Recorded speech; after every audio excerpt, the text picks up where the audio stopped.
todo mundo liberado? Então tá. Então, gente, agora vamos ter o prazer de ouvir a Úrsula falar um pouquinho pra gente, né, essa temática tão relevante, eu acho que, foi o que eu falei de manhã, né, são temas que a gente habitualmente não vê no curso de graduação e nem pós-graduação, muitas vezes, né? Vocês estão tendo essa oportunidade mesmo, eu já quero agradecer em nome da instituição a Úrsula, de poder, né, partilhar muito do que ela vem vivenciando aí esses anos na nutrição. Te agradecer bastante, tenho certeza que vai ser muito proveitoso. Vou passar para a Amanda para a gente não atrasar, a gente tentar respeitar o horário. E, gente, mesma dinâmica que usamos de manhã, né? Coloca lá no chat as dúvidas, a gente vai gerenciando. A Úrsula já sabe, né, que ela pode ir tocando a palestra e que aí depois no final a gente vai abrir para pergunta, tá bom? Vai lá, Amanda. Obrigada, Jamília. Boa tarde, gente. Sejam bem-vindos novamente. Então, a gente vai dar início à segunda palestra do dia, Avaliação Nutricional de Populações Vulneráveis, acolhendo a diversidade e promovendo a inclusão. Apresento a vocês Úrsula Viana, graduação em Nutrição pela Universidade do Estado do Rio de Janeiro, mestrado em Nutrição pela Universidade Federal do Rio de Janeiro, doutorado em Nutrição pela Universidade Federal do Rio de Janeiro. Possui certificação internacional em antropometria, ISAC nível 3. Passo a fala agora para a Úrsula Viana. Seja bem-vinda. Obrigada. Vocês me ouvem? Sim. Só para confirmar, né? Bom, eu queria agradecer bastante o convite para poder estar aqui com vocês, né? Falando sobre um tema que me instiga bastante. Eu sou da área da nutrição e saúde coletiva, né? E minha grande paixão tem sido a avaliação nutricional, pela qual eu tenho me debruçado nesses últimos anos, né? E mais ainda para esses grupos em situação de vulnerabilidade que a gente vê que têm sido negligenciados, não somente no âmbito, né, da área da saúde, mas principalmente na área da nutrição. Ainda é muito incipiente a área em que a gente trabalha com algumas questões, com alguns grupos, né? E motivada mesmo pelas demandas que vêm surgindo pelos próprios alunos, que eu comecei a me debruçar sobre essas temáticas, né? Então, eu tenho trabalhado bastante nesses últimos anos com a questão da avaliação nutricional e a nutrição como um todo inclusiva, né? Eu trabalhei durante 8 anos na Universidade Federal do Rio Grande do Norte e agora eu estou lotada na Universidade Federal Fluminense, né? Sempre atuando nessa área de nutrição em saúde coletiva. E desde já vou me colocar à disposição para colocar os meus posicionamentos, o que a gente tem aprendido muito também pela experiência, porque ainda tem poucas coisas que tratam desse assunto dentro da nutrição especificamente, e também me colocar à disposição para esclarecer qualquer dúvida que possa aparecer durante a minha apresentação. Posso começar a compartilhar? Pode sim, Úrsula. Então, vamos lá.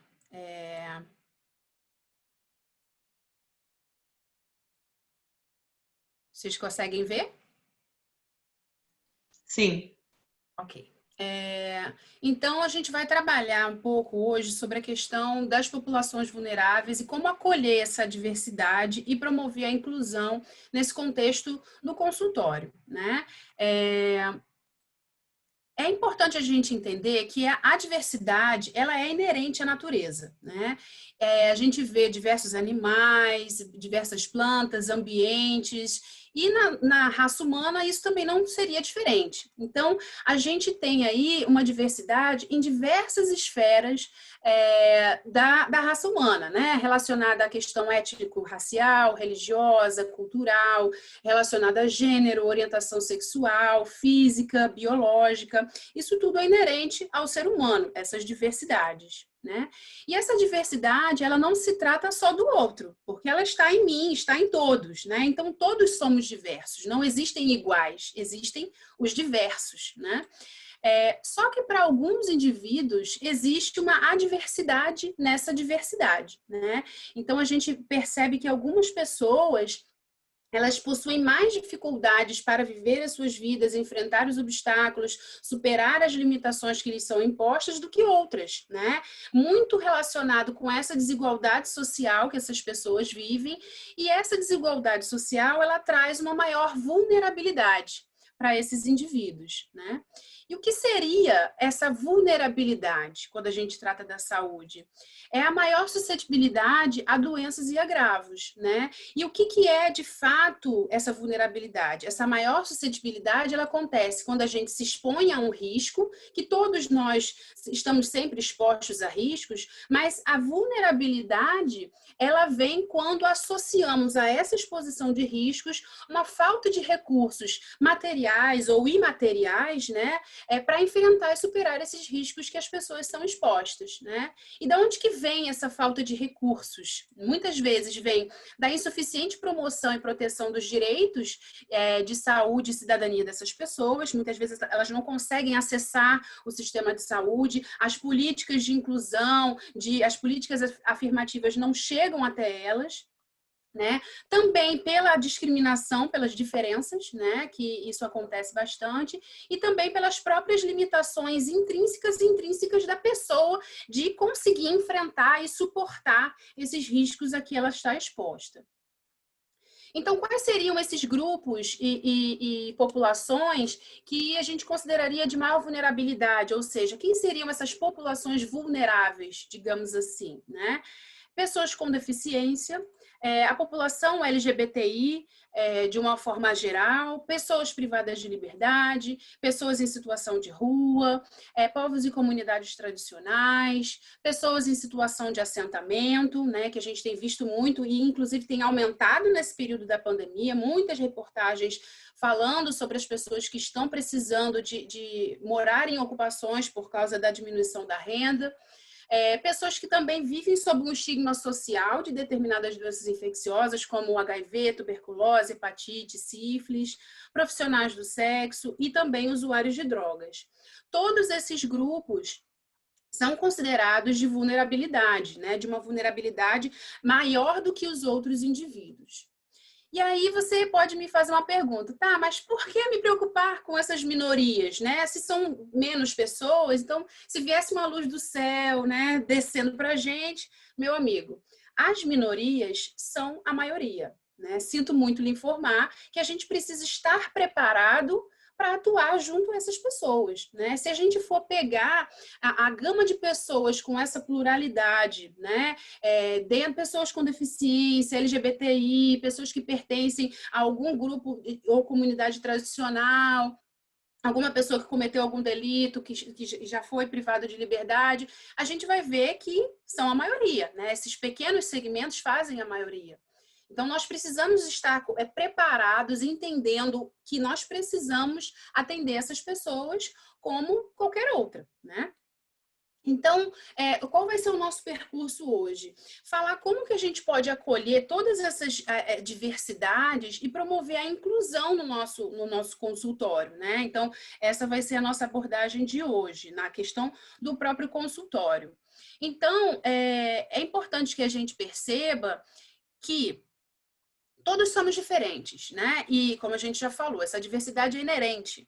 E incluir não é trazer o diferente para os iguais, porque não há iguais, né? Então, é a gente sair a gente superar essa questão da exclusão, né? Em que essas pessoas ficavam marginalizadas, e também o que a gente ainda muito enfrenta, que é uma segregação em que a gente, não, eu não sei lidar com essas pessoas, vou encaminhar para um serviço de referência, né? E vou pedir para que os profissionais atuem lá com eles, né? Ou então, até tentar uma integração. Não, tudo bem, a minha agenda, segunda, quarta e sexta, nesse local é para pessoas sem deficiência, e só nas terças é que eu vou atender pessoas com deficiência ou com alguma necessidade especial, né? Então, é a gente trabalhar com o senso de inclusão para que o nosso consultório, a nossa prática como um todo, né? E aqui eu não vou falar sobre a consulta nutricional como um todo, vou falar principalmente sobre a avaliação nutricional, para que ela seja inclusiva para todos, né? Porque o consultório é uma caixinha de surpresas. A gente não sabe quem é o indivíduo que vai aparecer ali, o que vai estar à nossa frente e no que a gente precisa estar preparado para lidar. Então, qual vai ser o nosso percurso hoje, né? Nessa nossa conversa? Eu vou tratar alguns aspectos relacionados à postura profissional, que à primeira vista podem parecer muito óbvios, mas é sempre importante a gente ressaltar isso, porque a gente precisa se policiar para algumas coisas. Depois eu vou tratar as questões específicas sobre anamnese, consumo alimentar, composição corporal, exame físico, exames laboratoriais. O que dentro desses aspectos da avaliação nutricional, desse processo preliminar que eu tenho para depois pautar a minha conduta, eu posso incluir ou ajustar para que fique um momento inclusivo para as pessoas, considerando essa pluralidade de situações, né, e necessidades. E, por fim, eu vou trazer alguns aspectos relacionados à estrutura do nosso consultório para que a gente possa deixar o nosso ambiente mais acolhedor, inclusive, e as pessoas se sentirem mais à vontade ali, entendendo que aquilo foi planejado, um espaço planejado para eles estarem ali, certo?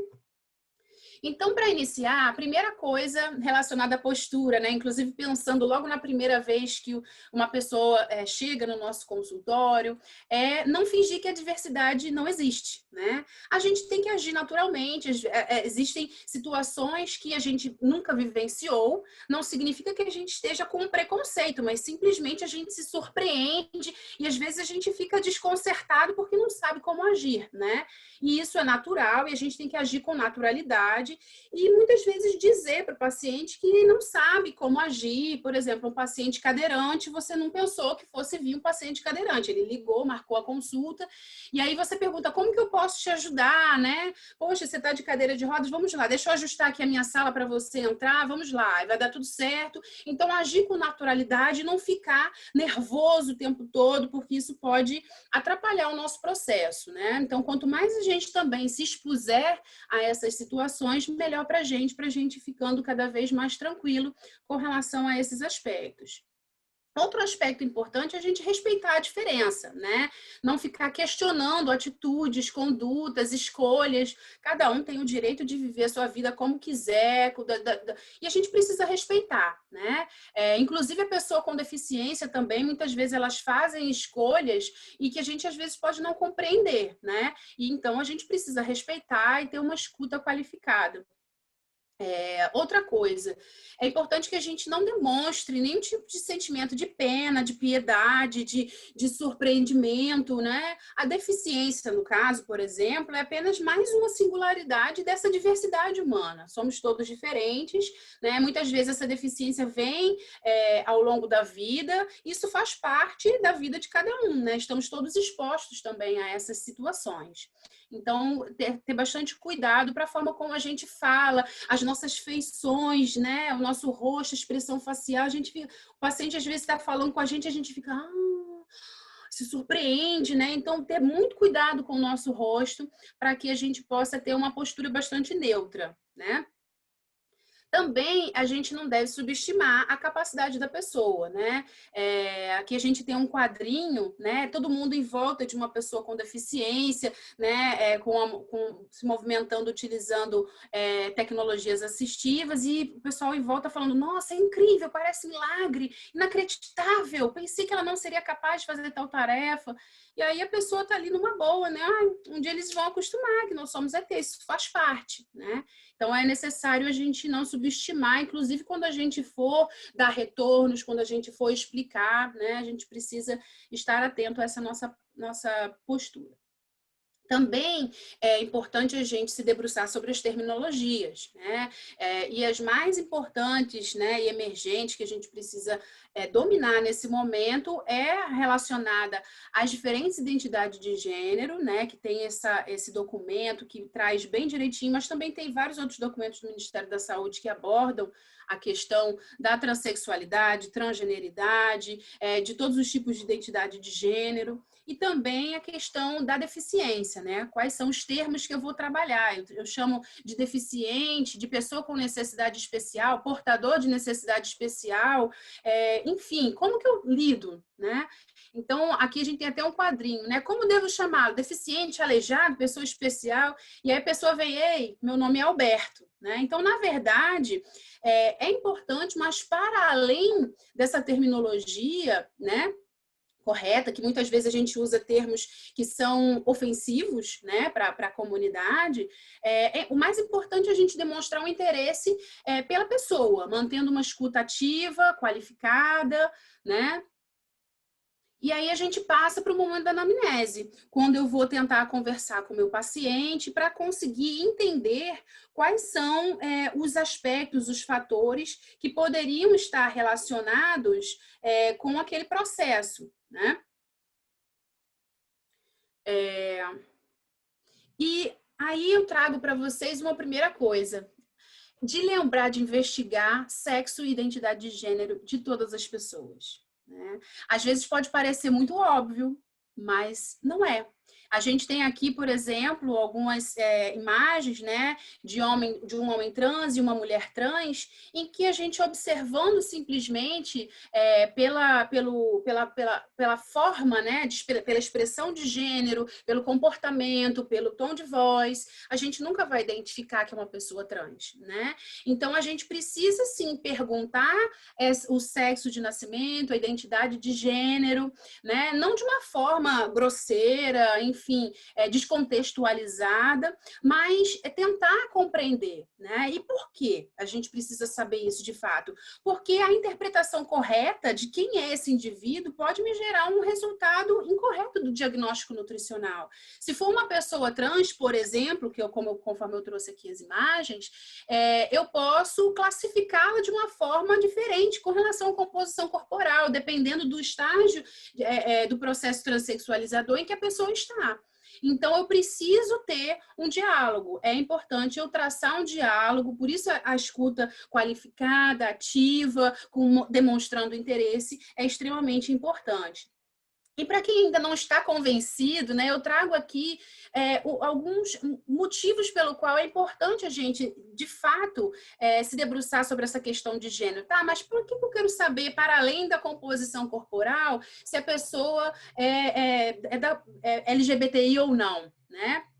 Bom, esse grupo apresenta piores condições de vida que ao restante da população, né? São aqueles grupos vulneráveis que a gente falou. Então, se inicia toda uma cascata de situações que partem do preconceito e de discriminação por essas diferenças. Então, existe uma baixa inserção no mercado formal de trabalho, uma baixa escolaridade, e essa baixa escolaridade também favorece essa baixa inserção no mercado de trabalho, e isso, consequentemente, gera uma baixa renda, né, para esses indivíduos, e essa baixa renda pode influenciar a forma de viver, a alimentação, né? Também existe uma exclusão social. Esse preconceito e discriminação também faz com que essas pessoas tenham menos acesso às políticas públicas e serviços de saúde, né? As pessoas trans, travestis, mesmo pessoas lésbicas, homossexuais, muitas vezes têm muita vergonha de ir nas unidades de saúde porque não são bem acolhidos lá naquele ambiente, né? Então, a partir disso, existe uma baixa promoção e proteção e garantia dos direitos de saúde e cidadania dessas pessoas, né? E também o próprio despreparo e alienação dos gestores, dos profissionais de saúde, reforçam ainda mais isso, né? As pessoas chegam lá, são mal acolhidas, mal atendidas, o nome social, por exemplo, não é respeitado, ele não volta, né? Então, isso faz com que a pessoa tenha menos acesso. As próprias violências, né, que são geradas a partir dessas diferenças, resultam ainda mais, reforçam a exclusão social, mas também trazem depressão, ansiedade, sofrimento psíquico, e isso pode também favorecer o uso de drogas ilícitas, tabaco, álcool. A própria exclusão social também reforça, né, muitas vezes como uma fuga, o uso de álcool, de outras drogas. Também o preconceito favorece a depressão e essa relação conflituosa com o próprio corpo, né, que muitas vezes acontece na população LGBTI, também favorece essa depressão e sofrimento psíquico, muitas vezes relacionado à baixa autoestima. Então, a gente percebe aqui uma cascata de eventos que a gente precisa compreender que são pessoas que têm uma qualidade de vida muito inferior à da população como um todo. Então, quando a gente trata, né, no âmbito da saúde coletiva dos indivíduos, a gente precisa estar atento a essas condições, né, psíquicas e emocionais em que ele vai estar inserido. Mas aí vocês falam, meu Deus, agora ela falou um negócio, mas na primeira consulta, como que eu vou saber se a pessoa faz parte da população LGBTI, né? Vou perguntar de que jeito, meu Deus? Então eu digo, se acalme, né? A gente não vai perguntar, e aí, você não é? Não é dessa forma, né? A gente precisa conversar. E aí, para facilitar, eu fiz, inclusive, para os meus alunos na graduação, um esqueminha, né? Como se fosse um fluxograma para ajudar a nortear essa nossa conversa, né? Porque isso não vem do nada, isso vem contextualizado. Então, nesse primeiro momento, quando você está conversando com a pessoa, você pode perguntar, por qual nome você prefere que eu te chame? Muitas vezes a pessoa vem, marca uma consulta, dependendo de onde você está, ela usou o nome social ou ela usou o nome do documento oficial que ainda não está com o nome social, né? Então, pode ser que ela tenha algum outro nome que ela prefere que chame, prefere ser chamada. Então, aí já pode te dar alguma pista, né? Mas não vamos viver só de pistas, nós temos que partir para o objetivo também, né? Então, a pessoa pode te responder um nome masculino, um nome feminino ou um nome ambíguo. Às vezes existem alguns nomes que você não sabe se é masculino ou feminino. Por exemplo, Eli. Eli é um nome que serve para homem e para mulher, né? Ari, existem alguns nomes que são assim, e aí também não te ajuda muito. Então, a gente prossegue, né? Então, você pode pensar, esse nome é compatível com a expressão de gênero dessa pessoa, né? Como a pessoa se apresenta para você, né? Com uma expressão de gênero masculina ou uma expressão de gênero feminina. Às vezes, também não é uma expressão andrógina, que a gente fala. Você não sabe se é homem, se é mulher e você não sabe de onde veio. Então, isso é importante a gente estar atento, né? Mas a gente não vai, a partir daí, chegar à nossa conclusão, né? Pode ser compatível ou não, ou neutro, né? De qualquer maneira, a gente vai e pergunta, aí sim, né? Qual é o seu nome e qual é o seu gênero? Né? Aí sim a gente pergunta, eu sou um homem, eu sou uma mulher, ou essa pessoa pode dar até uma outra resposta, eu sou gênero livre, eu sou queer, eu sou king, existem várias outras nomenclaturas que a gente precisa se aproximar. E a partir daí eu pergunto, tudo bem, você é homem, você é mulher, mas você é um homem cis? Você é uma mulher cis ou trans, né? Nesse momento é que a gente vai chegar com muita naturalidade a essa questão, né? Por quê? Porque eu sei, eu preciso demonstrar para a pessoa que essa questão é relevante para a sua conduta nutricional, tá? Para o seu processo de avaliação nutricional e para a conduta que eu vou traçar. E se eu não souber disso, eu posso ir para um lugar que pode prejudicar a saúde dessa pessoa, né? Às vezes a pessoa vai perguntar, opa, mas por que você está perguntando isso, né? Algumas pessoas mais tradicionais que não estão acostumadas, opa, tá me estranhando. Alguns, né? Existem alguns homens que são mais tradicionais, que não gostam de ser questionados. E você explica, né? Fala, olha, eu preciso saber, preciso confirmar, né, algumas coisas para que a gente possa ter uma conduta realmente correta com relação a você. E aí essa pessoa pode te responder, eu sou cis, eu sou trans, e pode até responder, eu não sei nem o que é isso, exatamente o que, né? Existem algumas pessoas, principalmente os idosos, não estão tão entrosados com essa nomenclatura. Então, se for trans, seu problema está resolvido, você já entendeu, né? Grande parte do problema. Então, se ela falar que não sabe o que é isso, ou der alguma outra resposta que você não sabe muito bem, né? O que significa, você pode perguntar, bom, qual é o seu sexo de nascimento? Né? Que aí isso vai te ajudar. Quando você vê o sexo de nascimento, né, o sexo biológico, e aí você vê se é compatível com essa identidade de gênero, essa expressão de gênero. Se for igual, se for diferente, você sabe que é uma pessoa trans, e se for igual, você sabe que é uma pessoa cis, tá? Mas existem algumas situações em que eu posso, inclusive, querer saber qual é a orientação sexual desses indivíduos, porque elas muitas vezes estão inseridas em outros riscos e vulnerabilidades. Então, eu posso até perguntar a partir daí, ok, qual é a sua orientação sexual? E aí ele pode dizer que é heterossexual e dar uma outra resposta. E aí você já entende por essa outra resposta, né, que uma pessoa cis tem uma orientação sexual diferente de como ele se apresenta, que ele faz parte do grupo LGBTI, tá certo? Quando a gente trata da pessoa com deficiência e a gente está conversando com ela, além da gente saber das nomenclaturas, é importante a gente direcionar a fala, né, e o olhar para a pessoa, né, e não para o acompanhante. Muitas vezes elas vão acompanhadas e é a pessoa com deficiência que está sendo atendida. Então, a gente precisa olhar para ela, se direcionar a ela. Aqui a gente tem um quadrinho, né? E o nome dela? Tem quantos anos? Ela consegue fazer tal coisa? Ué, pergunte para ela, né? Mesmo que a pessoa tenha mobilidade reduzida ou não consiga verbalizar, a gente precisa direcionar o nosso olhar para saber que a pessoa, a gente está interessada por aquela pessoa, né? Inclusive, no caso da pessoa com deficiência auditiva, se a gente desviar o olhar, né, e começar a falar ou virar de costas, ela pode achar que a conversa terminou, né? Então, é importante a gente sempre ficar falando direcionada à pessoa. A própria pessoa com cegueira, ela também consegue perceber pelo direcionamento, né, e da vibração das ondas, que você está falando virado para ela ou que você está falando virado para um outro lado, que não está falando direcionado para ela. No caso da pessoa com deficiência auditiva, é importante a gente usar todas as estratégias que a gente puder para se comunicar.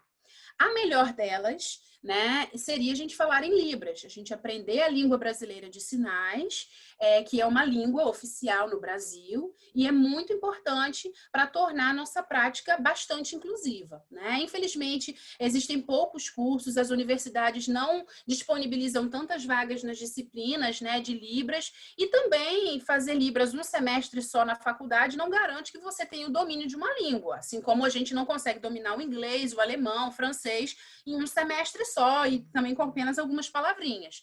Mas quem puder, né, pensar numa segunda língua, porque é uma língua Libras, faça Libras porque a gente vai transformar a nossa prática.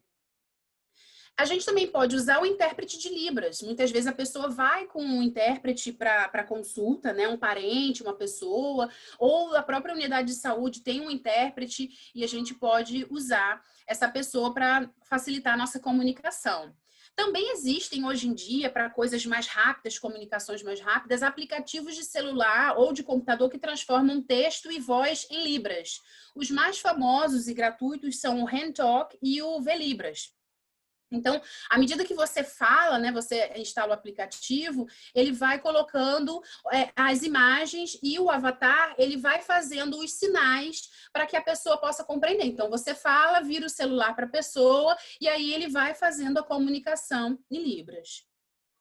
Então, esse aqui é o do HandTalk e esse daqui é o avatar do VLibras. E ele vai colocando as palavras embaixo para você ir confirmando se realmente ele entendeu o que você disse. Também, para algumas pessoas que conseguem fazer a leitura labial, a gente deve falar pausadamente. Usar materiais visuais também ajuda bastante na consulta com a pessoa com deficiência auditiva. Muitas vezes, por mais que eu saiba arranhar, né, nas Libras ou falar algumas palavras, tem palavras específicas dentro da nutrição que a gente pode não saber utilizar em Libras, né? Então, eu posso utilizar materiais visuais para que a pessoa aponte, para que a gente identifique ali durante a nossa conversa. Ou então, para algumas situações, a gente pode escrever num papel e a pessoa lê, mas entendendo que algumas dessas estratégias a gente não pode usar a consulta inteira. Não vou ficar escrevendo, virando bloquinho para a pessoa escreve, vira o bloquinho para mim, né? Isso não é uma forma muito efetiva de comunicação, tá? Mas se a gente precisar dar algum recado, dar algum retorno, coisas rápidas, é possível. Tá? Lembrando que nem todos que têm deficiência auditiva sabem ler e escrever. Muitas vezes eles aprendem somente Libras e não sabem o português, tá? Que é uma outra língua. O português é uma língua e Libras é uma outra língua. Muitas vezes quem sabe Libras não sabe português. Para algumas pessoas, né, principalmente pessoas de baixo nível socioeconômico, que às vezes também têm deficiência auditiva, mas não dominam o Libras, a gente pode fazer gestos, mímicas, apontar objetos, né, que a gente não saiba exatamente o nome, para poder fazer. O importante é que a pessoa perceba que você está fazendo todo o esforço possível para se comunicar com ela e ter o retorno das informações. E aí a gente parte para o consumo alimentar, né? O que eu posso, no momento de avaliar o consumo alimentar, como que eu vou tentar trazer essa pluralidade e acolher essas diversidades para dentro da minha consulta? A primeira coisa, é importante a gente investigar as práticas alimentares relacionadas à religiosidade, à cultura do indivíduo, né? A gente sabe que pessoas, né, adeptas do candomblé, umbanda, os budistas, adventistas, judeus, têm algumas restrições em práticas alimentares, muitas vezes algumas delas são permanentes e outras transitórias, que podem influenciar o consumo alimentar durante um período ou durante toda a vida, né? Então, isso precisa ser investigado, tá? E a gente precisa tratar disso com bastante naturalidade.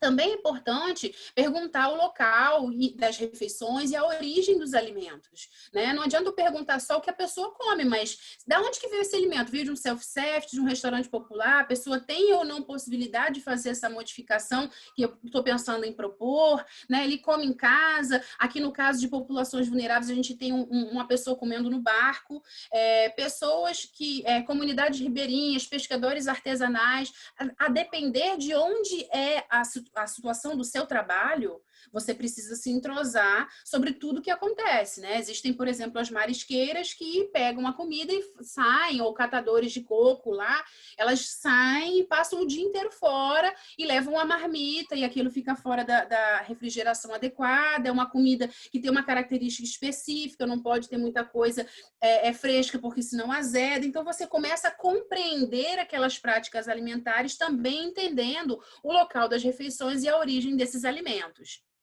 tá?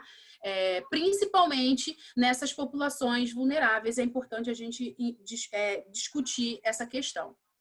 Outra coisa é pensar nos comportamentos de risco, né, para transtornos alimentares relacionados à identidade de gênero. Porque a gente percebe que mulheres trans têm um desejo de ter um corpo mais esguio. Então, essas mulheres, elas têm uma tendência a ter a mais anorexia, bulimia nervosa. Em contrapartida, os homens trans, eles têm um desejo por um corpo mais robusto, né? Com desejo, então a gente percebe muitas vezes mais uma vigorexia, uma compulsão alimentar, tomando muito suplemento, e também a ortorexia, né? Nas pessoas trans, também é importante a gente avaliar se esse consumo está compatível com as necessidades de acordo com o estágio do processo transexualizador, né? Existem muitas especificidades que a gente não vai conseguir abordar aqui hoje, porque o objetivo não é esse, da pessoa trans, mas de acordo com o processo transexualizador e essa transição, se ele já está no início, no meio ou no fim desse processo, as necessidades nutricionais vão estar alteradas, né? Por causa da atividade física que o indivíduo faz ao longo do dia, por causa das modificações corporais, que vêm, modificações na composição corporal, muitas vezes relacionadas às modificações hormonais, uso de hormonioterapia, cirurgias, também existe o uso de prótese que pode alterar o peso, dependendo da quantidade de próteses que a pessoa coloca no corpo.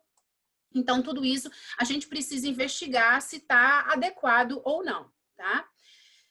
No caso de pessoas com deficiência visual, a gente pode utilizar materiais táteis, né? Réplicas de alimentos em tamanho natural, utensílios de cozinha, para perguntar, bom, nessa refeição você costuma comer qual o tamanho de porção? E aí você pode entregar para elas essas réplicas e ela vai tateando e vai tentando te dizer qual é o tamanho da colher que ela usa em casa, da concha, do garfo, o tamanho do prato, né, para que ela consiga compreender melhor. Para a gente é muito óbvio, mas para quem tem deficiência visual, não. Então, materiais táteis são muito úteis.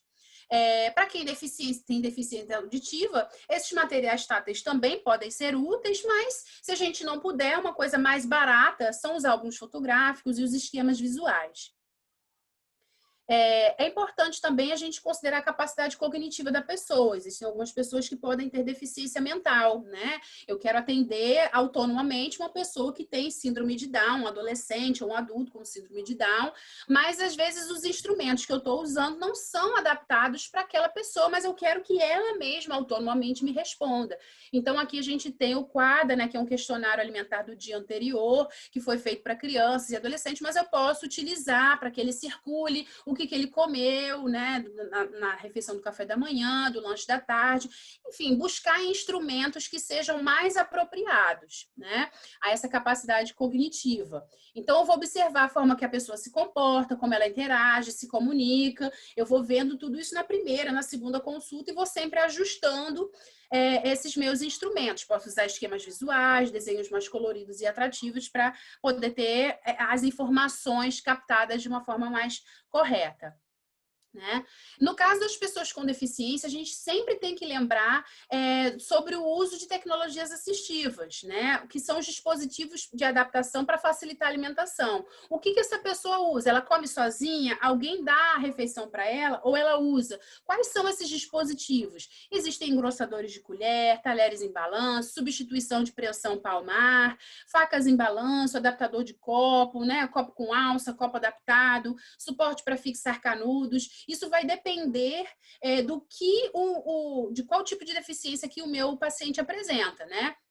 Existem outros aparadores para a comida não cair, existem pratos adaptados, né, que tem a parte externa em alto relevo, bandejas antiderrapantes, abridores de pote, tábuas de corte, né, que o alimento é espetado ali, enfim. Existem múltiplas possibilidades, então é bom eu saber que elas existem não somente para orientar no uso, né, caso a gente possa perceber que esses dispositivos podem ajudar, mas também ver se eles estão fazendo o uso correto e se o não uso está atrapalhando a alimentação, tá? Existem também dispositivos, né? Esse dispositivo giratório para a pessoa que tem uma destreza diminuída, girar a chave, girar os equipamentos de casa. Eu não consigo porque a minha força manual, eu não tenho movimento de pinça tão bem, então eu não consigo usar várias coisas, acabo não fazendo tal tipo de preparação. Então você pode sugerir que essa pessoa use, né, esses dispositivos. E aí a gente parte para a questão do exame físico, né? Falamos sobre a anamnese, sobre o consumo alimentar e a gente chega mais no corpo, né? E a primeira coisa que a gente precisa pensar quando a gente vai tratar do corpo é ter cuidado ao tocar, né? Ou se aproximar ao corpo dessa pessoa. Pode gerar uma sensação de estranheza, de desconforto, de vergonha. Existem algumas pessoas que têm uma relação muito conflituosa com o corpo, que podem chorar, se sentir muito nervosas e até alguns podem ter agressividade, algumas pessoas com deficiência mental, com transtornos do espectro autista, a gente pode ter algumas reações que a gente precisa ter bastante cuidado, né? E ler bastante para saber como a gente vai abordar esse corpo dessa pessoa. Tá? Para cada grupo existem estratégias que podem ser trabalhadas para que a gente consiga fazer isso de uma forma mais tranquila. Né? Especificamente para quem tem deficiência visual, é importante que quando a gente for fazer, né, o exame físico, fazer antropometria, passar a fita ao redor do corpo, medir uma dobra, a gente precisa informar para a pessoa que a gente vai tocar no corpo dele. À medida que a gente vai tocando no corpo, a gente vai dizendo, olha, agora eu vou chegar aqui na parte de trás do seu corpo e vou apertar aqui um pouquinho a parte superior das suas costas, porque imagina a pessoa não está enxergando nada, de repente, uma mão ali, onde ela não estava esperando, isso causa um desconforto, né? E a pessoa precisa entender por que aqueles toques são necessários, né? Para saber que, de repente, você não está querendo levianamente ficar encostando a mão nela desnecessariamente. Então, a gente tem que ter bastante cuidado com essas questões e, se possível, explicar todo esse procedimento, quais são os lugares que a gente vai precisar acessar, tá? Na deficiência mental, a gente pode utilizar objetos que possam despertar o interesse, né? Então, pessoas com espectro autista, síndrome de Down, às vezes, para facilitar essa interação, usar brinquedos, objetos presos aos equipamentos, ou uma tela, uma imagem colada na parede que você possa distrair a pessoa enquanto você faz as medidas, são coisas interessantes para serem utilizadas, né?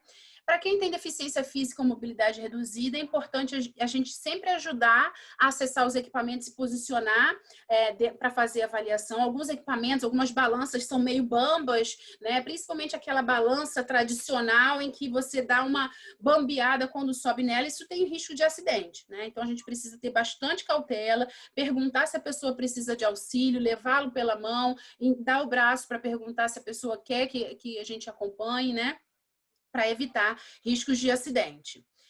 Também é importante a gente ter equipamentos antropométricos apropriados para medidas corporais alternativas. Às vezes eu não tenho possibilidade de fazer a estatura, não tenho a possibilidade de fazer o peso, mas eu posso fazer o comprimento da tíbia, eu posso fazer o comprimento da ulna. Então, existem várias outras medidas em que podem ser úteis e eu preciso ter o equipamento correto, né? Eu preciso ter uma régua antropométrica para medir a altura do joelho, porque ela não pode ser feita com fita flexível, eu posso ter um paquímetro ósseo, eu posso ter um segmômetro, posso ter, inclusive, uma balança que possa, né, de repente, na clínica onde eu vou trabalhar ou lidar, uma balança que possa entrar uma cadeira de roda, enfim.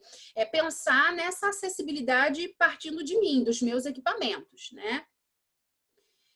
Também pensar, como eu falei, nos equipamentos que minimizem o risco de acidente, né? Plataformas que consigam a pessoa subir, grandes obesos e pessoas cadeirantes, com barras de apoio para que a pessoa com mobilidade reduzida consiga se segurar.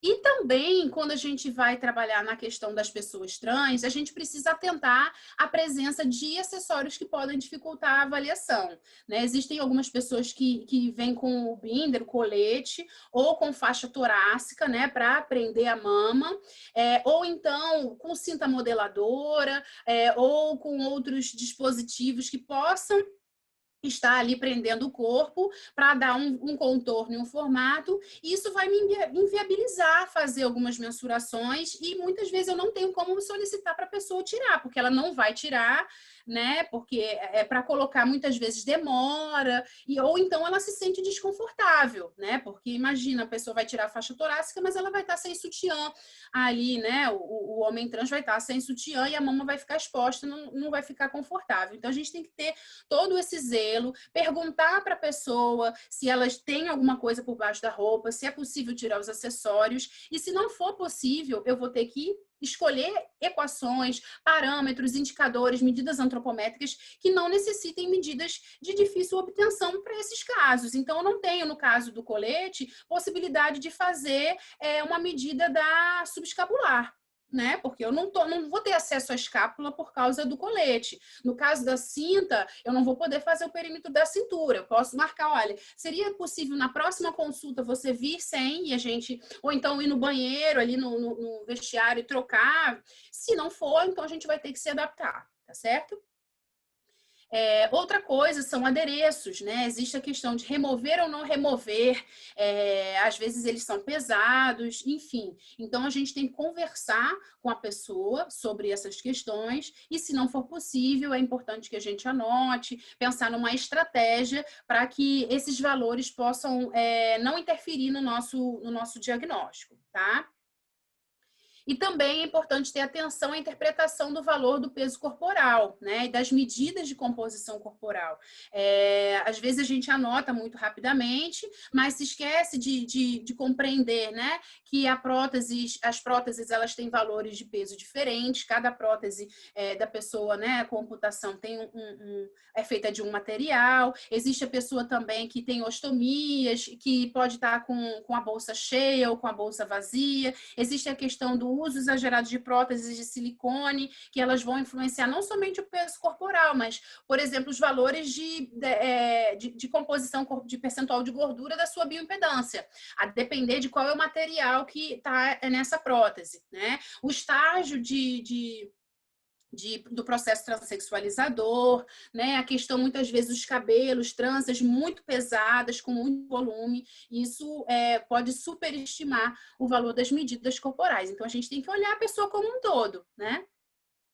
E por isso é importante a gente ter sempre à mão ferramentas apropriadas para avaliar pessoas nas diferentes especificidades. Então, a gente tem que ter uma gama de ferramentas no nosso computador, numa pastinha, nos livros, no consultório, né? Medidas alternativas que eu já sei usar, tabelas e gráficos de referência, equações de predição, pontos de corte para determinadas medidas, curvas de crescimento. E vou trabalhar com uma pessoa com nanismo, existem curvas de crescimento específicas. Paralisia cerebral é essa outra curva de crescimento da criança para o adolescente. Ficou adulto, a partir daí eu vou usar qual estratégia, qual ponto de corte. Você precisa ter isso traçado, porque a gente não sabe o que o consultório nos aguarda. E aí, para a gente ir rumando para o final dessa parte específica, também é importante a gente pensar nos exames laboratoriais, né? Tenha disponível também, nesse seu hall de materiais, valores de referência para as pessoas com diferentes especificidades. Nem sempre os valores que o laboratório fornece para a gente são apropriados para o seu paciente. A pessoa trans, as pessoas com síndrome de Down, muitas vezes outras condições, outros grupos, têm valores específicos que a gente precisa considerar, tá certo? Então, é importante você ter isso para que você possa fazer uma consulta mais rápida. Lembrando sempre, como eu falei, que o consultório é uma caixa de surpresas, né? Então, esteja preparado. Se você está trabalhando com consultório, né, aberto, de demanda aberta, esteja preparado. E para isso, você precisa ter uma estrutura de um consultório compatível com isso, né? Então, sempre tenha à mão um arsenal de ferramentas que possam promover a inclusão, conforme eu falei. Lembrando, né? Formulários, planilhas, álbuns, softwares, aplicativos, equipamentos antropométricos, materiais táteis, tudo isso vai ser importante você guardar no seu consultório. Pode ser que fique ali durante um tempão, mas uma vez você vai precisar. E talvez, se você não tiver, naquele momento, você deixou a desejar para o seu paciente. Poxa, o cara não estava preparado para me receber, né? Não volta mais, né? A pessoa, quando ela não se sente acolhida e respeitada, ela não volta mais. Né? Então, outras coisas simples que a gente pode fazer, né? Indicar desníveis no chão com faixas sinalizadoras. Se tem algum desnível, algum degrauzinho, é importante você sinalizar. Instalar barras de segurança em locais para risco de queda, principalmente no banheiro. São coisas que não têm um custo muito elevado, mas que fazem muita diferença. Inclusive, até no apelo, quando você for convidar as pessoas. Olha, meu consultório é acessível, a gente tem trabalhado na questão da acessibilidade, né? Você pode inserir sinais de braille nas portas do consultório, do banheiro, para ampliar a autonomia. Hoje você tem várias lojas de material de construção que já tem essas plaquinhas prontas, né? Então, você pode ajustar pelo menos a parte interna do seu consultório para que essas pessoas se sintam melhor. Também existe a possibilidade do piso tátil, mas é um pouco mais caro, né? Mas isso facilita a mobilidade da pessoa com deficiência visual.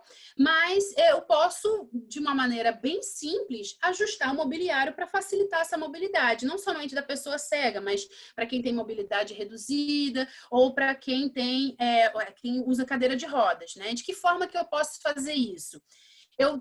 É importante que eu garanta uma livre passagem, sem obstáculos, deixar o menos de objetos e coisas em cima das mesas, porque às vezes a pessoa pode bater e deixar cair alguma obra de arte, alguma coisa assim. Também deixar espaço para a cadeira de rodas em frente ao profissional, né? Às vezes a gente enche muito o consultório, ou pelo menos o espaço para você tirar uma dessas duas cadeiras que estão, para que a cadeira de roda possa ser acomodada ali, né? É importante você sempre ter uma cadeira para acompanhante. Nunca deixe só uma cadeira. Muitas vezes as pessoas vêm acompanhadas. Quem tem deficiência visual, deficiência auditiva, ou então outras pessoas que se sentem inseguros com a sua postura, querem que alguém vá junto para dar uma opinião. Será que eu continuo ou não com esse nutricionista? E você gostou da conduta? Então as pessoas costumam ir juntas, né, para a consulta. Então sempre tem uma cadeira para acompanhante, confortável. E também uma cadeira com assento de altura regulável. pode ser que a gente tenha uma pessoa com nanismo, né, que vá para o nosso consultório. Então, também é importante eu ter uma escada ou uma banqueta de apoio. Como que essa pessoa vai sentar na cadeira? Ela vai pular na cadeira? Você acha correto isso, a gente submeter a pessoa a esse tipo de conduta? Né? Então, a gente precisa pensar em todas as possibilidades. Eu tenho que ter uma escadinha para que a pessoa possa subir, né, ou um degrauzinho, para que ela consiga sentar na cadeira e ajustar para que ela fique sentada conversando ao nível do meu rosto. Tá? Então, isso são coisas muito simples, né, de dentro do meu consultório que eu posso ajustar e estar preparada para receber uma diversidade de pessoas. Relacionada à estrutura, né? Muitas vezes a gente não tem como fazer muito mais. Então, quando entrar no consultório, para a pessoa que tem deficiência visual, descreva o ambiente, os seus obstáculos. Fala, olha, aqui, principalmente na primeira vez, né? Aqui à sua frente, a pessoa está entrando. Pode entrar, tudo bem? Olha, à sua frente tem uma cadeira, 2 cadeiras, uma para você e uma para o seu acompanhante. Tem a minha mesa, ao seu lado direito tem a balança e os equipamentos, e ao outro lado, no lado esquerdo, tem a maca, tem um armário. Então, esses são os espaços. Porque se a pessoa precisar circular ali, né? Se precisar que ela levante, ela já tem um panorama geral do que existe dentro daquele espaço, tá? E seja o mais claro e específico possível quando você estiver apontando distâncias, né? Seja em metros ou passos. Ou seja, olha, a sua cadeira está a 3 passos da sua frente, né? Olha, quando você levantar da cadeira, vire para a sua direita e a 2 passos para a sua frente vai estar a balança. Então, a pessoa pode ir sozinha, né? Que é o desejado, a pessoa gosta de fazer as coisas autonomamente. Tá?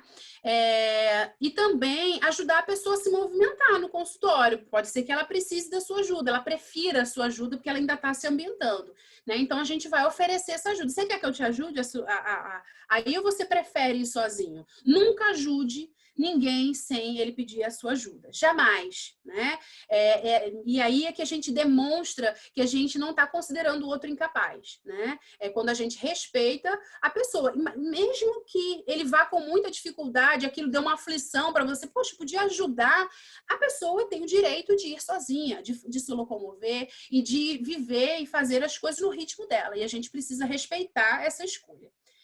Então, o que eu pergunto, certo, como eu posso te ajudar? Né? Eu posso te ajudar? Como? Quero, vou te dizer. Então, a pessoa com deficiência visual falou, olha, me dá o seu braço. E aí você dá o braço, né, dobrado, e ela vai segurando no seu braço, o próximo do cotovelo, e você vai andando à frente, dizendo quais são os problemas no caminho, né, os percalços no caminho. Ou então a pessoa com mobilidade reduzida, não, eu quero segurar na sua mão, vou me apoiar no seu ombro. Então, a pessoa te diz como ela quer ser ajudada. Não é você que vai impor essa forma de ajuda. E também ela pode dizer, não, obrigada, não quero ajuda. E aí você fala, tudo bem, se precisar, estou aqui. Né? Então, a gente tem que ter muita naturalidade com relação a isso. E aí, para a gente ir rumando para o final, o que eu trago para vocês? Né? A avaliação nutricional nos livros é muito linda, né? A gente sai de um ponto e vai para uma outra, vou aplicar os vários métodos, mas na vida real existem muitos percalços, né? Que a gente não está preparado. Os nossos livros hoje, né? E a gente sabe que muitas vezes os livros já são desatualizados, mas ainda assim eles são parados no tempo. A gente vê que os livros mais novos ainda não trazem muitas coisas sobre esses grupos mais vulneráveis, sobre as especificidades de cada um desses grupos individualmente, né? Então a gente precisa se preparar. Né? Então, como que a gente se prepara? Estudando. Né? Eu, junto com outras 2 colegas, uma da Fundação Oswaldo Cruz e outra professora da UFRJ, a gente escreveu esse livro, foi publicado recentemente, está disponível para venda na editora Fiocruz, que é Avaliação Nutricional na Atenção Básica. E a gente trata, né, existem 3 capítulos que tratam especificamente sobre esses grupos, né? Um especificamente sobre pessoas com deficiência, de povos e comunidades tradicionais, pessoas em situação de rua e privação de liberdade, que a gente acabou não falando aqui, mas é um grupo também que a avaliação nutricional é bem específica, porque a gente acabou abordando hoje a parte do consultório. Então, a gente já começa a ter hoje, né, fruto dessa necessidade, algumas referências nesse sentido, né? E para que a gente consiga fazer todos os esforços possíveis para tornar a nossa prática profissional, né, promotora de inclusão, né, e atendendo aos princípios do SUS. Eu gosto muito dessa frase de Barack Obama, ele fala o seguinte: a mudança não acontecerá se nós esperarmos por outra pessoa ou se esperarmos por um outro momento. Nós somos as pessoas pelas quais esperávamos. Nós somos a mudança que buscamos. Então tem que partir da gente. A gente não tem que esperar outras pessoas. Ah, mas eu não consigo fazer tudo. Eu faço o que eu consigo, o que eu posso, dou o meu máximo para que eu consiga promover essa inclusão e tornar, né, essa inclusão algo que era impossível, cada vez mais possível na vida dessas pessoas. É isso, muito obrigada. Fico à disposição, né, para a colaboração. Aqui eu deixo o endereço no Instagram do GEDINS, que é o grupo de estudos sobre diversidade e inclusão em nutrição e saúde, que foi criado, né, na UFRN, mas que eu estou trazendo para a UF, em que a gente tem trabalhado na pesquisa e na extensão, no sentido da nutrição inclusiva, né? Então lá a gente tem várias coisas que foram desenvolvidas e novas propostas também para quem quer saber um pouco mais sobre esses grupos em situação de vulnerabilidade, certo? Muito obrigada. Úrsula, obrigada, muito obrigada. Acho que em nome de todos os alunos, professores, cada semana da nutrição que eu faço, enfim, né, que a gente constrói, é um estresse por trás enorme, mas na hora que eu vejo as coisas funcionando aqui, dá até emoção. Porque, assim, realmente eu acho que a nutrição é muito linda, né, gente? A gente tem tantas possibilidades. Eu sou uma apaixonada pelo que eu faço e eu vejo que você também, né? E acho que esse tema é realmente incrível e a gente oportunizar os nossos alunos, professores, coordenadora, te escutar é muito bom, muito, acho que gratificante mesmo. É uma temática que habitualmente a gente não vê na faculdade, mas que a gente está trazendo. A Raquel está aí também, se a Raquel quiser abrir a câmera dela. E o som, enfim, a Raquel dá aula de avaliação nutricional e a Raquel tem trazido essa temática porque eu acho que a gente precisa falar, né? A gente precisa tocar nesse assunto, porque na prática os nossos alunos, os nossos colegas de trabalho, as meninas do posto de saúde, certamente em algum momento se depararam com alguma dessas situações. E eu acho que quanto mais a gente partilha conhecimento, mais fácil fica. Parabéns pelo teu trabalho. Tenha certeza que essa é a primeira, mas não será a última vez que você estará na Unifase, tá bom? Raquel, quer comentar alguma coisa? Eu estou sem vídeo. Tá. Me permite. Então, eu gostaria muito de parabenizar a Úrsula, foi uma aula incrível, agradecer a ela por ter aceitado participar da Semana da Nutrição com a gente. Acho que já foi um convite, já tem um tempo, né, Úrsula? E você pôde participar e contribuir tanto com a gente, foi uma aula incrível. E essa aula, né, nos desperta muita coisa, muitas questões, né, que a gente precisa trabalhar, até a nossa sensibilidade em ser profissional de saúde, né, de procurar conhecimento para essas áreas, tentar, o mínimo possível, nos preparar para ser, no acolhimento aos diferentes, né? As minorias, a gente acolher como iguais, né? E aí eu trouxe esse semestre, consegui trazer um pouquinho dessa discussão, né? Estou começando aí essa discussão na eletiva, né? A gente está aí com o primeiro semestre com a eletiva de avaliação nutricional em diversidades e que a gente vai tentar conversar um pouco sobre isso também, e a gente já começou falando um pouquinho na disciplina período passado de avaliação nutricional, e a gente sempre conversa assim, né? É importante a gente conhecer as características, né, de cada grupo, que você comentou, mas cada caso é um caso, né?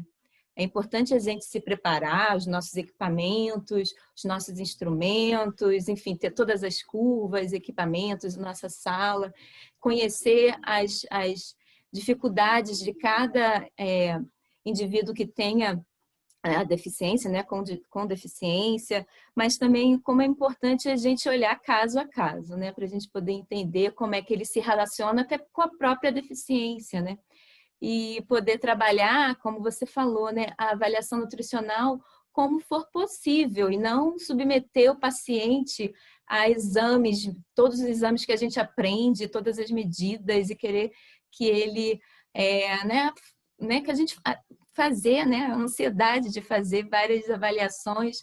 Mas será que isso é importante mesmo, né? Qual é o benefício de fazer todas as dobras de medidas, né? Porque a gente sai ansioso da faculdade querendo aplicar isso, mas qual é o benefício para o paciente, né? Qual é o retorno que aquelas exacerbadas avaliações vão retornar? Eu queria que você falasse um pouquinho, se você puder, sobre essa questão, né, de qual é o limite para tantas medidas, né? Em relação à avaliação antropométrica em especial. Será que é tão importante todas as medidas? Eu preciso fazer um mínimo, eu posso complementar com outros exames? Como que tem sido a sua prática na sua pesquisa sobre isso, Úrsula, por favor? Olha, eu sou uma apaixonada pela antropometria, né? Fiz Somos. vários cursos, somos, né? Mas ela não é a única coisa, né? Ela é um dos elementos, né? A composição corporal, digamos assim, dentro dela está a antropometria, é apenas uma das ferramentas de avaliação nutricional que eu tenho que pensar no meu paciente, né? Não adianta nada ele ter uma redução de gordura corporal, aumentou a massa magra, mas isso às custas de quê? Às custas de estar desenvolvendo transtornos alimentares, às custas de gerar uma anemia nesse paciente, a ele ficar com constipação intestinal, a ficar com o cabelo caindo, a ele ter uma qualidade de vida ruim, que ele não está conseguindo ter interação social, porque a dieta que eu prescrevi deixou ele completamente louco e ele não sai de casa. Enfim, a gente precisa entender até onde todas essas coisas são importantes para aquela pessoa. Então, a gente precisa começar a entender que o processo de avaliação nutricional e também o próprio processo da conduta em nutrição, da prescrição dietética, ela não vai do que eu quero, da minha demanda, ela vem da queixa do paciente. Por isso que a gente trabalha, e muitas vezes os cursos de nutrição que eu vejo, né, estão pecando muito, trabalhar a anamnese. Eu preciso ter uma boa anamnese, eu preciso entender qual é a queixa desse paciente, quais são os aspectos relacionados a essa queixa, para eu poder partir. Porque muitas vezes ele está com uma queixa de excesso de peso, mas existem várias outras coisas geradoras que vão para além desse excesso de peso, que eu preciso corrigir, consertar, enfim, tentar ajustar antes do que ficar simplesmente fazer com que a pessoa perca o peso. Porque muitas vezes, às custas de que ela vai perder esse peso? Né? Então, pesar, medir é muito importante, são ferramentas muito importantes, já que quando existem modificações inadequadas na composição corporal, pode gerar doenças crônicas, né? Mas não são as únicas coisas que a gente vai fazer. Então, a gente precisa ficar muito norteado pela queixa principal e pelo desejo do paciente. Né? Ele quer ter uma qualidade de vida melhor, ele só quer perder peso, só quer ficar com o abdômen chapado, né? A gente precisa entender isso. E aí sim, ir escolhendo as melhores ferramentas. Inclusive, o nosso processo de avaliação nutricional, ele precisa ser educativo, né? E mostrar para o paciente que a gente vai além disso. Eu não quero saber, o nutricionista ele não quer saber só se você tem excesso ou não de peso. A gente precisa saber dos nutrientes. Eu preciso saber da sua alimentação, preciso saber do seu corpo. O que o seu corpo diz para além da massa gorda e massa livre de gordura. O que circula, né? O que está dentro das suas células. Então, a gente faz isso a partir da semiologia nutricional, a partir da escuta qualificada, ouvindo, tentando entender os sintomas que ele relata para a gente. Então, tentar mostrar para o paciente, nesse processo de conversa, que outras coisas são importantes. A antropometria é importante. Quando ela é muito relevante para algumas condições, a gente pode ter algumas estratégias para fazer medidas alternativas, escolher outros tipos de equação, né? No caso da pessoa trans, né? A gente pode ver em qual momento do processo transexualizador ele está, se está fazendo uso de hormonioterapia, quanto tempo, se existe uma janela mais ou menos de 6 meses, né, de hormonioterapia. menos de 6 meses eu ainda posso usar o do sexo biológico, a partir daí, dessa hormonioterapia direto, eu já não vou poder mais usar os parâmetros, as equações e pontos de corte para o sexo biológico, eu já vou ter que pensar numa outra coisa, mas se ele já está estabilizado, fez retirada de gônadas, então a gente vai, as ferramentas elas vão sendo ajustadas, de acordo com a situação, né? Não que a gente precise jogar fora ou diminuir o peso, mas saber em qual momento que eu devo dar peso para cada uma das coisas. Respondi? Úrsula, e eu penso assim muito que eu acho que tem muitos alunos aí, né? E aí acho que o que fica muito de mensagem da tua fala é que a gente precisa ter muita sensibilidade no nosso atendimento, né?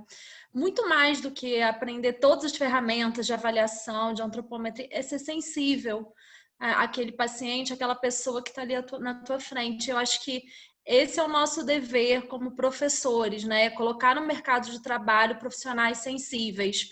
Porque de nada adianta você fazer um planejamento alimentar lindo e maravilhoso, eu sempre falo isso em aula, se ele não está condizente com a realidade, né, daquela pessoa. Então, ter essa escuta e essa sensibilidade é o mais difícil, eu acho, na prática, mas é a nossa tarefa, né? Vamos lá, então. Quem vai fazer as perguntas? Tem mais pergunta, tá, Úrsula? Sim, vamos lá. Bárbara? Úrsula, tudo bem? Foi ótima a palestra, muito boa. E ao longo da palestra, alguns alunos foram enviando algumas perguntas e a gente separou agora. A primeira pergunta é com relação às religiões, né?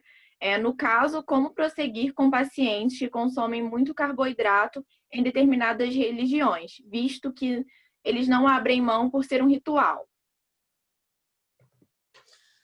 Bom, mas esse carboidrato, é porque ele falou que consome muito carboidrato, certo? Mas isso são práticas transitórias em determinadas festividades ou é um consumo perene durante todo o tempo? Não consegui compreender muito bem. O que a gente precisa fazer é compreender qual a relevância disso para a pessoa. Se forem práticas relacionadas de fato à espiritualidade, à religiosidade, a gente vai precisar, na nossa conduta, ajustar para que, de uma forma pactuada, até onde a pessoa se sinta confortável. E se ela não tem desejo de mudar por causa das convicções religiosas, a gente precisa respeitar. Porque aquilo não é a queixa da pessoa, é a nossa visão enquanto nutricionista. E a gente pode alertar, falar, olha, essa conduta, embora, né, eu compreenda e valorize que ela é uma prática necessária que você está tendo, ela pode ter essa repercussão. Então, vamos tentar atenuar em outros aspectos e aí tentar trazer um balanço, um equilíbrio de outras formas, né? De repente, aumentando a atividade física, pensando em outras formas de substituir outros alimentos, enfim, precisaria conversar com o paciente, justamente, a gente precisa conversar. Não adianta a gente impor coisas, dizer que aquilo está errado, né?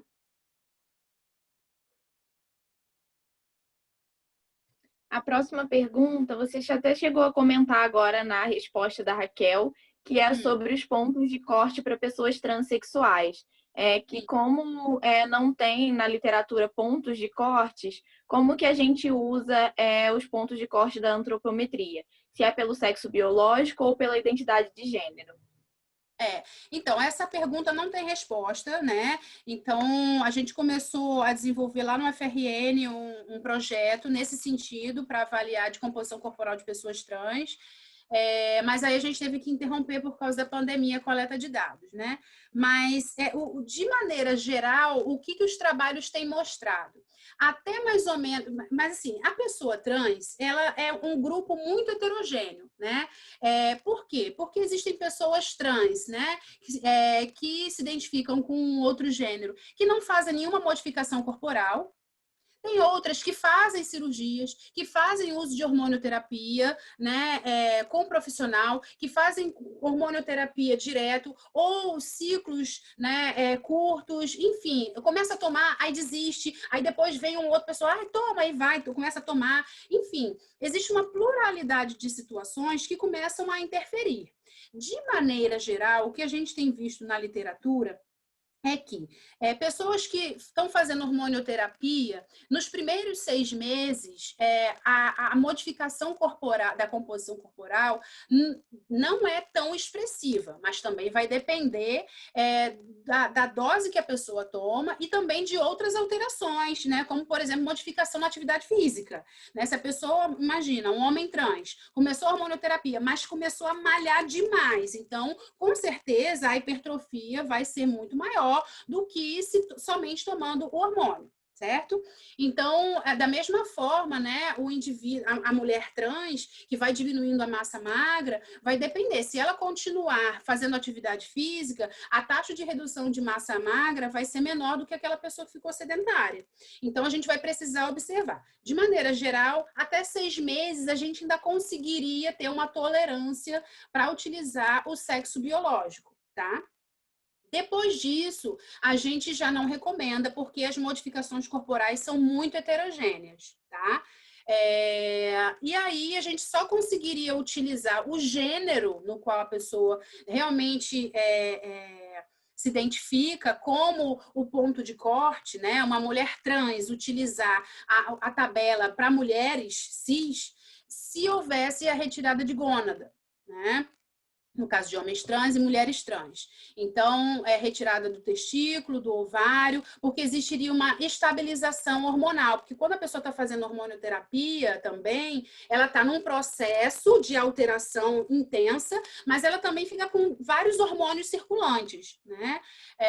Então, isso atrapalha um pouco essa constância para a gente fazer essa avaliação. Mas a gente ainda vai fazer mais estudos para tentar propor essas estratégias alternativas para esse meio termo, né? E ainda com relação aos transexuais, o uso de hormônio pode afetar as necessidades nutricionais na prescrição?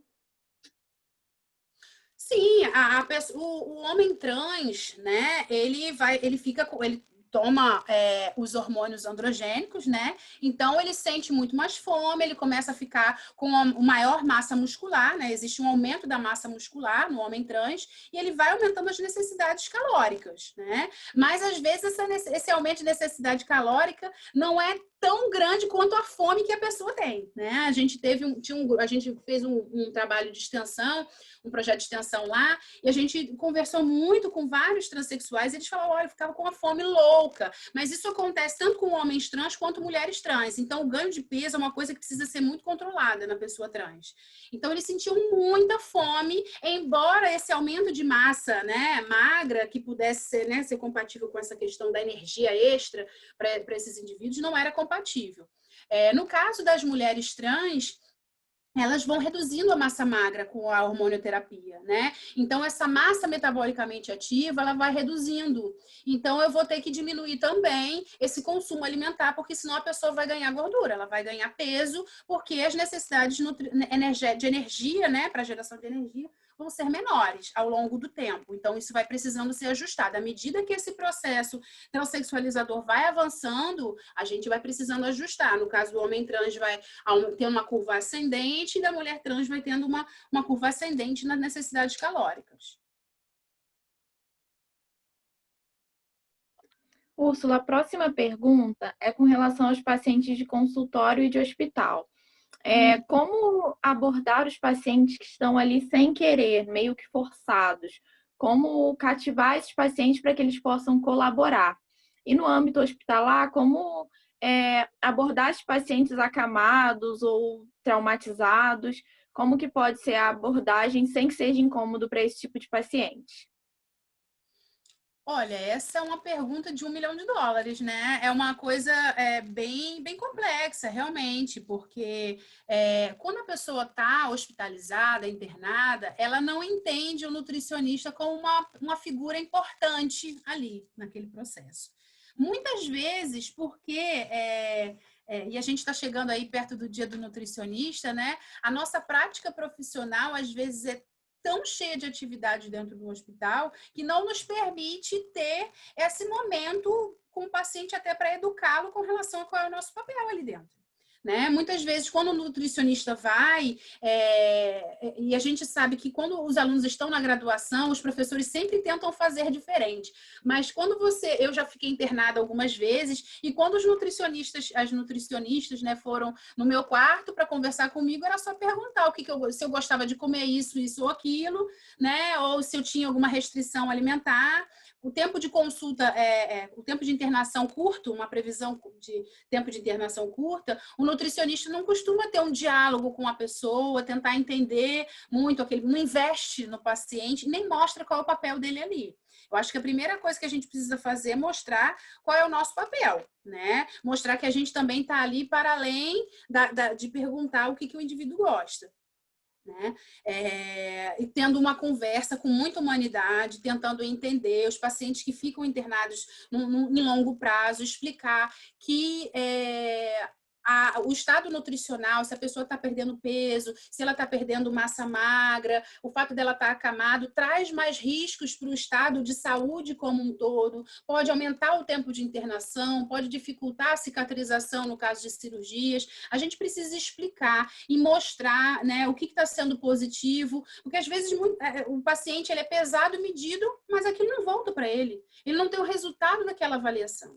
A gente precisa começar a trabalhar as pessoas com humanidade, do jeito que a gente gostaria de ser tratado. Para que serve? E essa pessoa que está vindo me avaliar, me pegar, me mede e vai embora. Não me diz o que está acontecendo, né?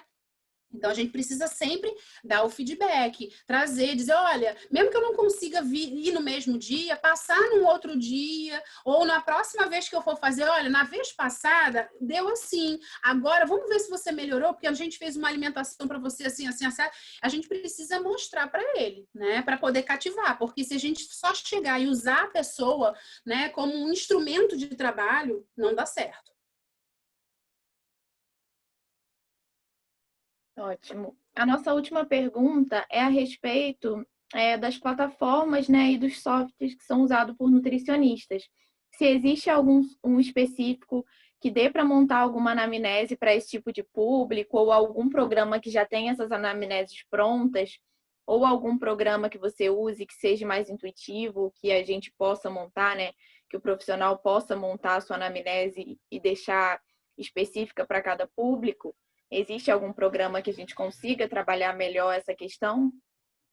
Olha, tem saído muitos aplicativos, muitos softwares, e vai depender do público-alvo que você vai estar trabalhando, tá? De maneira geral, a maioria, pelo menos que eu tenha visto, abordam coisas muito simplórias com relação à população em situação de vulnerabilidade, que são esses grupos que a gente trabalhou.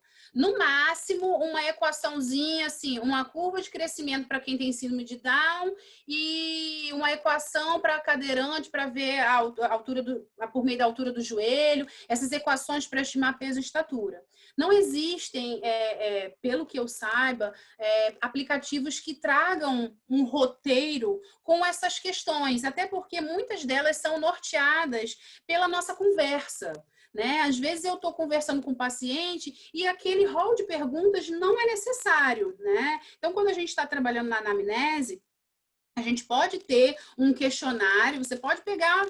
A coisa mais fácil que tem é você pegar um capítulo do livro de semiologia do Porto e traçar um checklist para você. E à medida que você vai fazendo as perguntas, você vai olhando para o seu checklist, pela conversa, pelo tipo de resposta, você já vai sabendo se tal pergunta você precisa pular, se você precisa fazer outras, mas de maneira geral, não tem nenhum software que tenha uma anamnese específica para pessoa com deficiência, para os diferentes tipos de deficiência. Se for uma pessoa com nanismo, se for uma pessoa com autismo, se for uma pessoa com amputação, se for uma pessoa com paralisia cerebral, se for uma pessoa com ostomias, porque a avaliação nutricional também é diferenciada, se for uma pessoa... Enfim, você tem uma pluralidade de situações. Síndrome congênita do Zika vírus, né? A pessoa com microcefalia. Como é que eu vou fazer a avaliação? Né? Geralmente eles vão para uma unidade especializada, mas pode ser que a mãe prefira e queira levar para um nutricionista também, além do lugar onde a pessoa faz as terapias.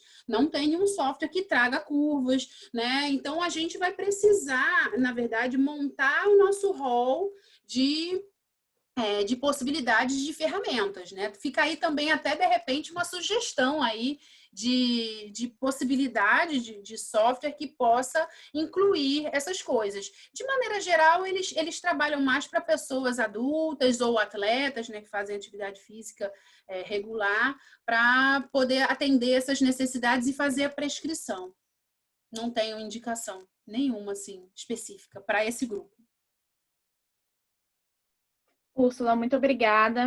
Essas foram as perguntas que a gente separou, foram muito bem explicadas, ficou tudo muito claro. Muito obrigada por toda a contribuição. Agora eu passo a palavra para a Amanda. Então, a gente está finalizando o dia, espero que todo mundo tenha gostado. Também quero agradecer a Úrsula por ter proporcionado essa palestra tão incrível e rica em conhecimento. E o bate-papo está cheio de feedback positivo, depois de dar uma lidinha. Também quero agradecer a todos os presentes, professores, alunos, Jamile, porque sem vocês o evento não acontece. É clichê, mas é verdade. E é isso, lembrando que o formulário, gente, do Google está no bate-papo e tem que preencher para ganhar presença e o certificado. E encerramos por aqui. E amanhã, gente, a gente tem, né, Amanda? O Felipe de manhã vai continuar com o teu gancho, Úrsula. Ele começa falando amanhã sobre identidade de gênero. Eu acho que depois da fala da Úrsula vai ser bom se aprofundar mais com a fala do Felipe. Amanhã de manhã a gente começa às 10 horas. Se você conseguir, Úrsula, será super bem-vinda. Eu sei que a tua vida, né, com criança, trabalho, enfim, mas super bem-vinda sempre, agradecer muito. E amanhã a gente está junto, gente. De manhã, então, Felipe falando de identidade de gênero. E à tarde a gente vai ter uma oficina culinária com a Simone Bá. E aí, assim, gente, a receita tá postada, acho que a gente mandou nos grupos, enfim, se alguém não recebeu, fala lá com o pessoal do DA, porque quem quiser fazer junto vai ser super bacana, tá bom? Obrigada, Úrsula. A casa é tua, viu? Quando quiser. E pode ter certeza que a gente vai te chamar. Podem contar comigo para o que for necessário. Se alguém quiser tirar alguma dúvida, mandar alguma mensagem, estou aqui para isso, tá bom? Para compartilhar. Muito obrigada, gente. Bom descanso. Um beijo para todo mundo aí. Se cuidem. Beijão. Tchauzinho.